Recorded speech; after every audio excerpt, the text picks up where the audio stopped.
আসসালামু আলাইকুম ওরহমতুল্লাহ। Welcome back to my channel.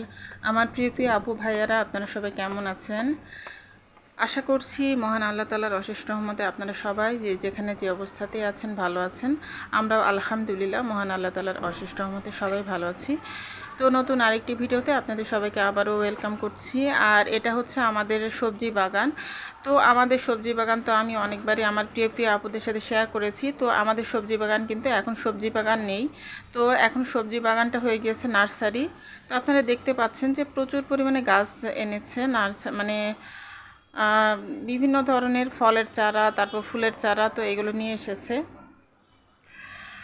তো এখন আমাদের সবজি বাগানের এরকম আর কি পরিস্থিতি। আর এই ভিডিওটা হচ্ছে গেস্ট যেদিন এসেছিলেন, তো গেস্টটা চলে যাওয়ার পরে আর কি সন্ধ্যার পরে, তো সন্ধ্যার পরে আমরা এখন নাস্তা করতেছি। তো এখানে এই যে মালাই চপ মিষ্টি, তারপরে এই যে কাঁচা সন্দেশ, তারপরে পায়েস, পুডিং, দই, তারপরে এই যে এই মিষ্টিটা, এটা হচ্ছে চমচম সম্ভবত। তো এই মিষ্টিটা খেতে তো অসাধারণ ছিল। আর সেই সাথে লাড্ডু আর মালাই চপ মিষ্টিটা তো আমার অনেক পছন্দ। তো মালাই চপ মিষ্টিটাও আমরা এখন খেয়ে নিব। আর দইটা অবশ্য খাওয়া হয়নি, দইটা আমি ডিপ ফ্রিজে রেখে দিয়েছি। তার কারণ হলো যে দইটা যদি না খাওয়া হয় তাহলে আবার নষ্ট হয়ে যাবে। তো এই কারণে ডিপ ফ্রিজে রেখে দিয়েছি। আর এত রকমের মিষ্টি জাতীয় খাবার আসলে বেশি পরিমাণে খাওয়াও যায় না। আর আমার বাচ্চারাও তো অত বেশি খানেওয়ালা না। আমার বাচ্চারাও আসলে মিষ্টি খুব একটা বেশি পছন্দ করে না, ঝাল জাতীয় খাবারটাই পছন্দ করে। আর আমাদের ক্ষেত্রেও সেটাই, আমার হাজব্যান্ডও মিষ্টি জাতীয় খাবার খুব একটা পছন্দ করে না। তো মাঝে মাঝে মিষ্টি খায় আর ঝালটাই আর কি পছন্দ করে। তো এই তো এখন এই যে আমি একটু পায়েস না, পুডিং আর একটা মালাই চপ মিষ্টি এখন আমি খেয়ে নিব। আর পায়েসটা থাকলে ভালো হয়, কারণ আমরা সকালে যেহেতু নাস্তার সময় খাই পরোটা দিয়ে পায়েস দিয়ে, আমার হাজব্যান্ডের অনেক পছন্দ। তো পায়েসটা রেখে দিলাম। তো পায়েসটা আর কি সকালে নাস্তার সময় খাওয়া হবে। তো আমাদের সবজি বাগানের কথা বলছিলাম। তো আমাদের সবজি বাগানে আসলে সবজিতে তো এবার আমরা অনেক লস খেয়েছি। তো ফার্স্ট টাইমে আমাদের সবজি করেছে, আর সবজিতে তো আমরা অনেক লস খেয়েছি। আর টমেটো তো এবার একদমই দাম ছিল না। আর আমাদের তো টমেটো অনেক বেশি করেছিল, অনেক জায়গায় মিলিয়ে আর কি টমেটো করেছিল। তো টমেটোতে আমরা অনেক বেশি লস খেয়েছিলাম। তো এই কারণে আমার হাজব্যান্ড আর সবজির করবে না, এখন আর সবজি লাগাবে না। তো সবজি না লাগিয়ে এখন আমাদের নার্সারি করতেছে। তো নার্সারিতে আপনারা তো দেখলেন অনেক ধরনের চারা নিয়ে এসেছে, অনেক ধরনের সবজি চারা, তারপরে ফল ফুল অনেক ধরনের চারা এনেছে। তো সেগুলো এখন বিজনেস করবে আর কি, নার্সারি বিজনেস। তো আপনারা চাইলে আমাদের ওখানে যেতে পারেন, আমাদের উত্তরা আর কি, আমাদের বাগানটা আসলে উত্তরা, তো আমাদের নার্সারিটা আর কি। তো এই তো এখন এই যে আমি পরদিন সকালবেলায় চা করে নিয়ে তারপর আমার লিভিং রুমে বসে চা খেয়ে নিচ্ছি। তো তারপরে এই যে দুপুরে রান্না চলে এসেছে। আর আজকে দুপুরবেলা গরুর মাংস রান্না করবো আবারও। তো গরুর মাংসটা যেহেতু বাচ্চারা অনেক পছন্দ করে, আর মেহমান আসার আগে যে গরুর মাংস রান্না করেছিলাম, তো ওটা শেষ হয়ে গেছে। তো এই কারণে আজকে আবারও গরুর মাংস রান্না করে নিচ্ছি। আর এই তো গরুর মাংস রান্না করব, আর সেই সাথে আমি উস্তা ভাজি করব। আর তেমন কিছু করব না। আর যেহেতু বেশ কিছু তরকারি রয়েছে, সবজি ভর্তা এগুলো আছে, তো ডালও আছে, তো এই কারণে শুধু মাংসটাই রান্না করে নিব আর উস্তা ভাজিটা করব। তার বেশি কিছু করা লাগবে না দুপুরের জন্য। তো আমার প্রিয় প্রিয় আপু ভাইয়ারা, যারা আমার ভিডিওটি দেখার জন্য ক্লিক করেছেন, দয়া করে একটা লাইক দিয়ে আমার ভিডিওটি কন্টিনিউ করবেন প্লিজ। আর আমি কিন্তু সবার ভিডিও লাইক দিয়ে ফুল ওয়াচ করি, আর লাইক দিয়ে ভিডিও দেখি। ফুল ওয়াচ বলতে অনেক বড় বড় ভিডিও তো আর ফুল ওয়াচ করা যায় না। তো নর্মালি 10-12 মিনিট 13 মিনিটের ভিডিও আমি ফুল ওয়াচ করে দিই। তো আপনারা প্লিজ আমার ভিডিওটা ফুল ওয়াচ করে দিবেন। আর আসলে আমার তো ওয়াচ টাইমটা অনেক বেশি দরকার। তো ওয়াচ টাইমটার জন্য আপনাদের এত রিকোয়েস্ট করতেছি। তো আসলে যাদের ভিডিওতে নর্মাল 250-300 এরকম ভিউ হয় রেগুলার, তাদের কিন্তু ওয়াচ টাইমটা চলে আসে। আর আমার ভিডিওতে তো 100 ভিউ হইতে চায় না। তো এই কারণে আমার তো ওয়াচ টাইমটা এখনও অনেকটাই বাকি আছে। তো এই কারণে আমার প্রিয় প্রিয় আপুদেরকে এত রিকোয়েস্ট করি। আর নতুন যারা আমার চ্যানেলটি ভিজিট করবেন, তাদের কাছে যদি আমার ভিডিও ভালো লাগে, তাহলে আপনারা চাইলে আমার চ্যানেলটি সাবস্ক্রাইব করে আমাকে একটু সাপোর্ট করতে পারেন। আর আমাকে এগিয়ে এগিয়ে যাওয়ার জন্য একটু সহযোগিতা করতে পারেন। আর যারা অলরেডি আমার চ্যানেলটি সাবস্ক্রাইব করে আমাকে সাপোর্ট করছেন, আর সেই সমস্ত আপু ভাইদেরকে জানাই অসংখ্য অসংখ্য ধন্যবাদ এবং মন থেকে দোয়া। তো এই তো এখানে যে আমার গরু মাংসটা রান্না হচ্ছে, আর পাশে আমিও করলা ভাজি করে নিচ্ছি। আর এই তো গরুর মাংসের ভিতরে আমি এখন এই যে বাগার দিয়ে দিব। তো আমি পেঁয়াজটা বেরেস্তার মতো করে তারপর তেল সহ দিয়ে দিব। তো এরকম করে আর কি বাগারটা দিয়ে দিলে খেতে অনেক ভালো লাগে মাংসটা। তো গরুর মাংস রান্না তো সবাই জানে, আর গরুর মাংস তো আমি সবসময়ই হাতে মেখে রান্না করি, আর হাতে মেখে রান্না করলে অন্যরকম একটা টেস্ট আসে, তো খেতে অনেক ভালো লাগে আর কি। তো আসলে যেটা বলছিলাম যে আমাদের নার্সারির আসলে নার্সারিতে আমাদের সামনের মাসে জুলাই মাসে একটা মেলা হবে। তো সেই মেলাতে আসলে সব গাছ, যে কোনো ধরনের গাছ কিনলে 40 টাকা করে অথবা 50 টাকা করে আর কি দিবে। তো এরকম করে আর কি একটা মেলা হবে। তো যারা উত্তরা আছেন তারা আসতে পারেন সেই মেলায়। তো মেলার আগে আমি বিস্তারিতভাবে আর কি আমার চ্যানেলের মধ্যে দিব, তো আপনারা চাইলে আমাদের মেলায় আসতে পারেন। তো ওইখানে কিন্তু গাছ বিক্রি হবে, বিভিন্ন ধরনের গাছ বিক্রি হবে। তো এই তো গরুর মাংসের মধ্যে আমি কিছু গুঁড়া মশলা এখন দিয়ে দিচ্ছি। তো আমার মাংসটা রান্না হয়ে গেছে। এখন এই যে আমি জিরার গুঁড়া আর গরম মশলার গুঁড়া দিয়ে নামিয়ে নিব। তো এই ছিল আজকে আমাদের দুপুরে রান্নাবান্না, গরুর মাংস আর উস্তা ভাজি এগুলোই আর কি করেছি।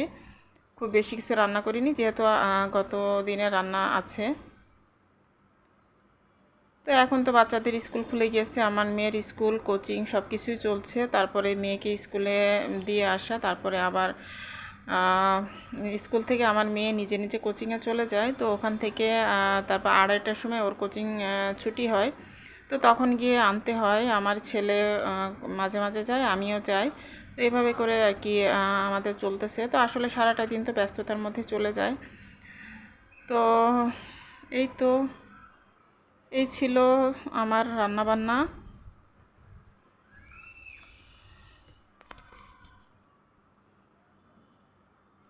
তো এই তো খাবারটা দিয়ে দিয়েছি টেবিলে, দিয়ে তারপরে এখন এই যে আমি একটু জাম খেয়ে নিব। তো এই জামগুলো হচ্ছে বেশ কয়েকদিন আগে এনেছিল।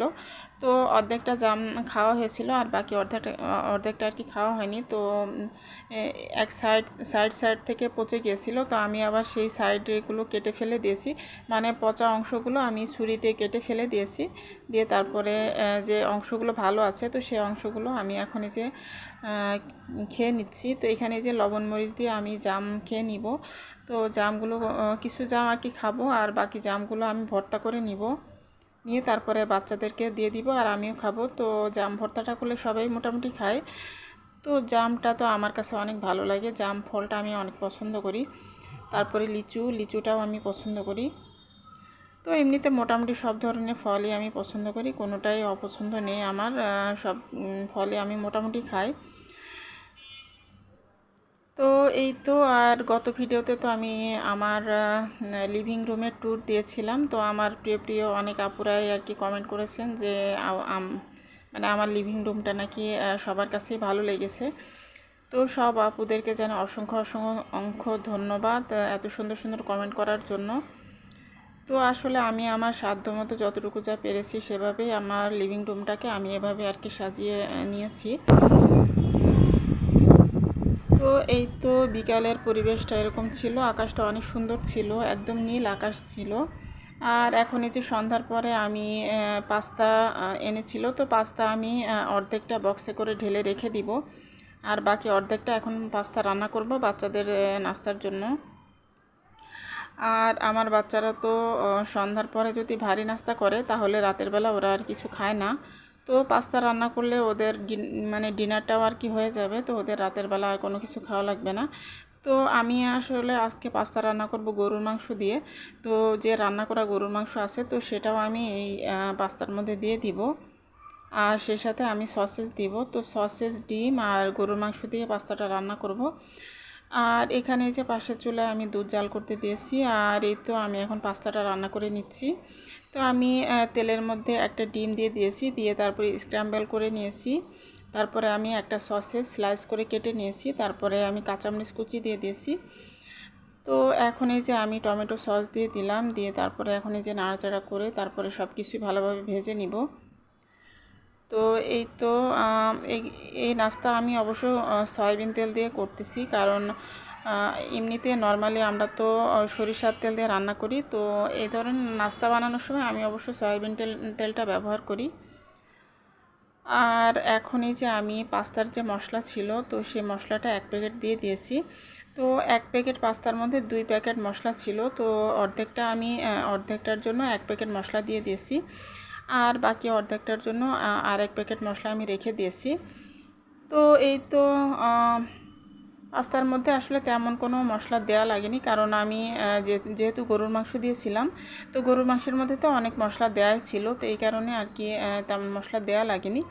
তো এই তো অনেক সুন্দর স্পাইসি একটা পাস্তা আর কি রান্না করে নিলাম। আর এখানে যে আমি গাছ থেকে কয়েকটা পেয়ারা পেড়েছিলাম, এই যে 3টা পেয়ারা আর কি, তো এই পেয়ারাগুলো আমার গাছে পেকেছিল, তো সেখান থেকে আমি পেড়েছি। আর এই তো এইগুলো হচ্ছে আজকে আমাদের সন্ধ্যার নাস্তা। তো এখন এই যে আমার মেয়ে নিয়ে নিচ্ছে, তো আমার 2 মেয়ে নিয়ে নিবে, তারপরে আমার ছেলেকেও দিয়ে দিব, আর তারপরে আমি নাস্তা করব একটু। তো আমি অল্প করেই খাবো।